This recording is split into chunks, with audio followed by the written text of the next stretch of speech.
So I bought this bumper straight from LMC.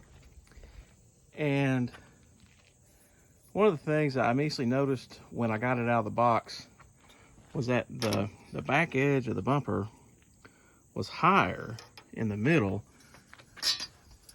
than it was on the ends. And you can see the gap here, no gap here.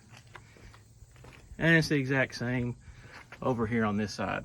You know, there's almost a finger width gap there. None. And when you have the bumper off the truck, there's just a, you know, a slight hump on it, and that's just the way it is.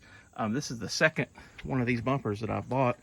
Had one on a different truck. It didn't have that, but what it did have, and this one does too, is the trim. You see the gap right here. There's no way to fix that. There's just holes in the bumper, and there's little plastic nubs or nipples on the back of this that just kind of pop into place. And on both of my bumpers, on the corners like that, you had a little bit of a gap. Now the other bumper that I bought did not have the bigger holes in the front, and that trim piece is a separate piece, and each end trim is a separate piece. So there's 3 separate pieces that come in this kit. And for this one, that right side right here is just a little higher.